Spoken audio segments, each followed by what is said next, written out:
What is up, guys? This is your boy Zilla, and welcome to today's episode as I run down my reasons why the LA Lakers are going to repeat in 2021. Before I do that, please hit that subscribe button, also hit the notification bell so you get a notification every time I make a video, guys. Let's get into, because the Lakers have had one of the best off seasons of this decade, which would have already been a win re-signing Anthony Davis and LeBron James to longer contracts.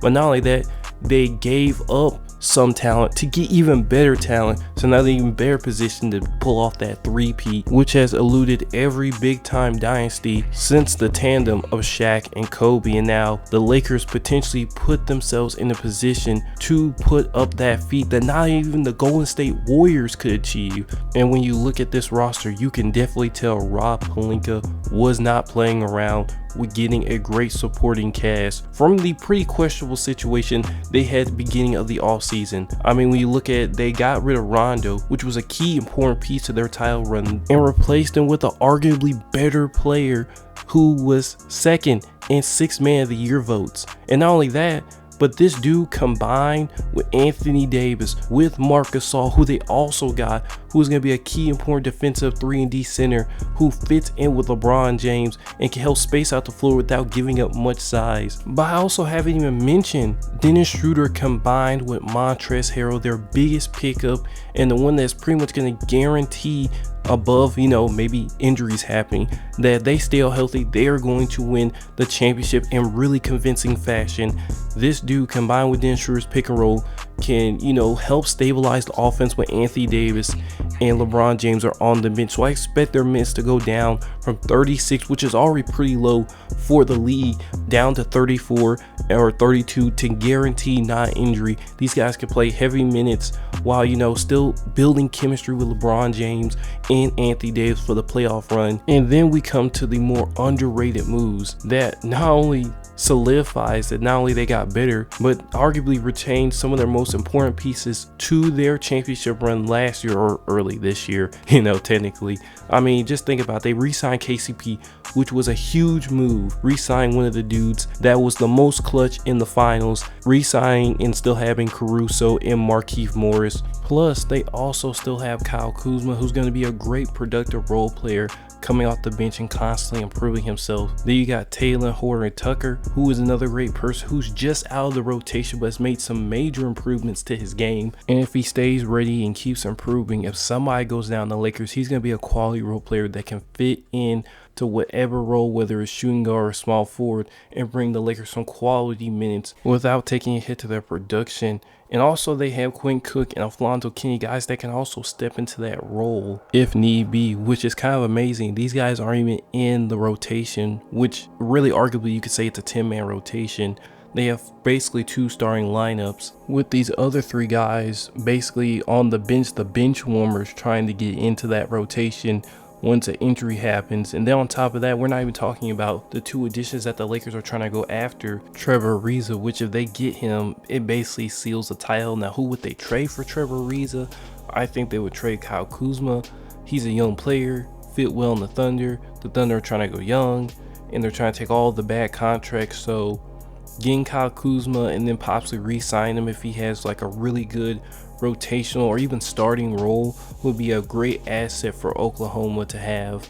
And then for the Lakers, they get a championship caliber player with championship experience and one of the toughest defenders in the league and one of the most forgotten great defenders in the league in Trevor Ariza. Now on top of that, they're talking about bringing back Pau Gasol, which you add another high IQ power forward / center player who can shoot threes.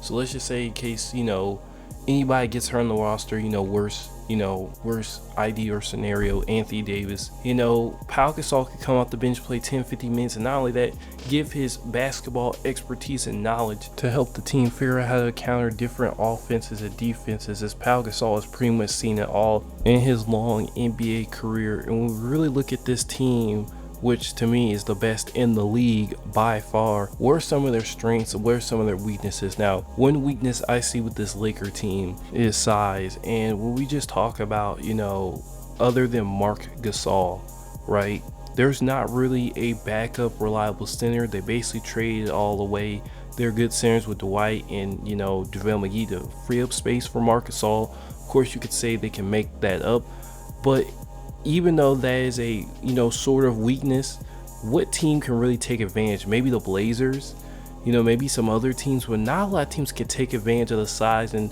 the Lakers are really made for small ball. And when you consider all the other sections, depth, 3-point shooting, playmaking, I mean, of course, bar an injury to a guard or their main center or Montrezl Harrell, this Lakers team is pretty much very well balanced and perfect for what they're going to probably be doing in the playoffs. And when we look at in conjunction with their competition, let's just me rattle off all the contenders in the NBA and how they stack up against this team. First, I'm going to start off with the best Western Conference team other than the Lakers, who have really improved in this offseason, and that is the Portland Trail Blazers. And they're the team I only think that really has a chance from their depth, from their roster, from the ground up, having guys like, CJ McCollum, Yusuf Nurkic, Rodney Hood coming back, Robert Covington. I mean, they've made some huge improvements, which now makes them a contender. But versus the Lakers, yes, they all defensively match up against each other pretty well, but it's going to come down to the leadership.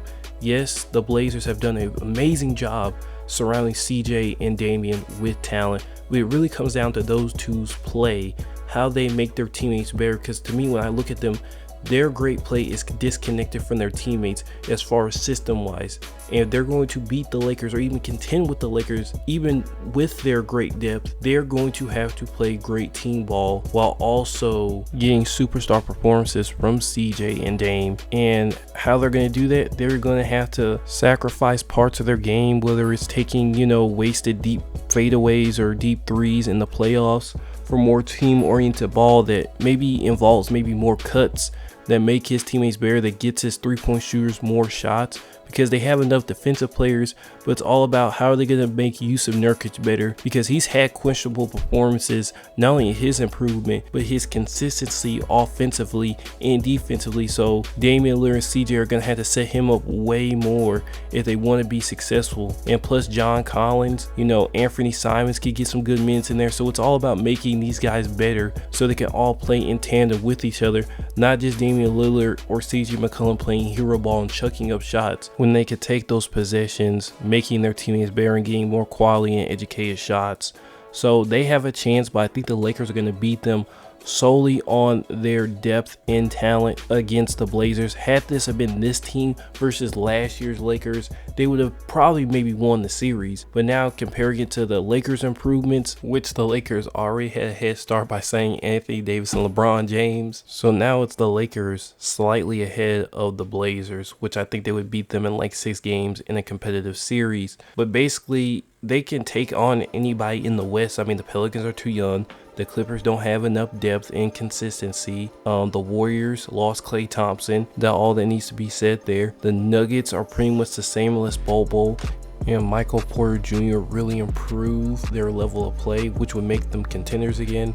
But other than that, none of these teams are beating them. So now let's look towards the East and what do they have to offer against this pretty much Lakers super team. Depending on who wins the Harden sweepstakes, this teams could change. They could get a little better if they add Harden, which they would have to give away a couple pieces. But let's just talk about Harden out of the conversation.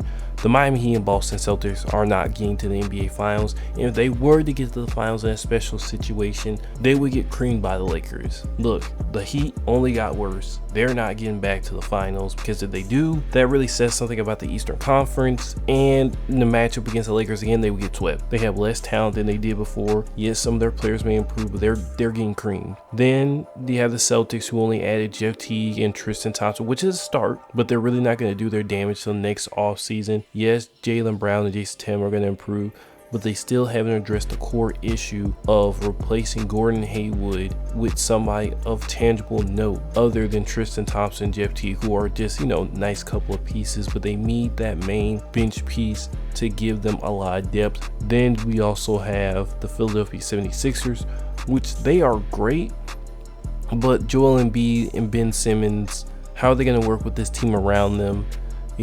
People have really been questioning their chemistry. Now, of course, he was injured this year, but I believe Ben Simmons and Joel Embiid, they could, you know, potentially separate in a trade if this doesn't work out. I think they just don't have the chemistry to beat the Lakers, and they haven't even been to the finals before. So it would really take Joel Embiid having an MVP level season in conjunction with Ben Simmons, who can't even shoot the ball, to have a good season. But they do have a great team around them that rebounded from last year, so they could get to the finals in the best case scenario. But I think their chemistry would be their downfall against the LA Lakers. Now, we have the two main teams that I think can beat the Lakers. Giannis and the Bucks, because they had Jrue Holiday, and they've been making some exceptional moves. Maybe a little bit questionable with the almost Steven Genzo disaster, but they still got Jrue Holiday, one of the best defenders in the league. And they got that can create his shots off the dribble. He's going to work very nicely with the Bucks. And, you know, they match up against the Lakers pretty well. Giannis being one of the best defenders in the league. Hustles, gets rebounds. It's all going to come down to how his talent works with him, and is he going to be used as a sort of small ball center, or is he going to be used as a kind of slashing playmaker? Because if he's going to be used as a playmaker, I think the Bucks might even lose before they even get to the finals. If they can get to the finals, they would be greatly outclassed by the Lakers. I think if they use him as a small ball center and start building their roster around that playing style, I think they're going to get even better, because I think that's what truly Giannis is, and they will have a strong chance at beating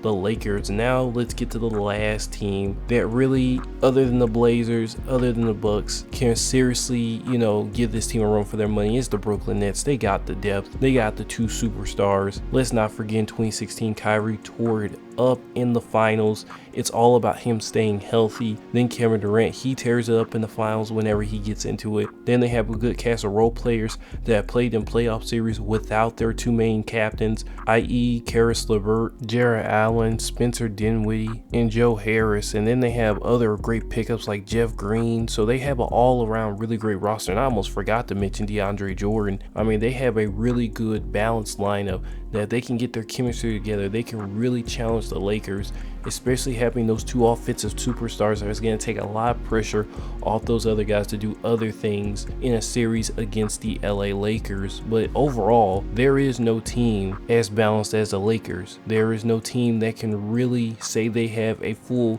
two lineups with great additional role players after that can't even make it into the rotation. And I think it's because of that, and having two of the top 5 players in the league in LeBron James and Anthony Davis, combined with all this talent. No matter who gets injured or no matter who goes down, this team is still a great team. Like, you know your team is great when Anthony Davis can literally get injury, you can still be the best team possibly in the NBA, or vice versa with LeBron James. Literally another man can step up and still be a championship caliber team. Maybe not first seed caliber, but still a championship caliber contender. Well guys, give me your thoughts. Who is going to be the biggest threat to the Lakers going back to back? And do you think the Lakers are the best team in the NBA? Put that in the comment section below. This has been the best Gojira in NBA news. Sign off guys. I will see you guys next time.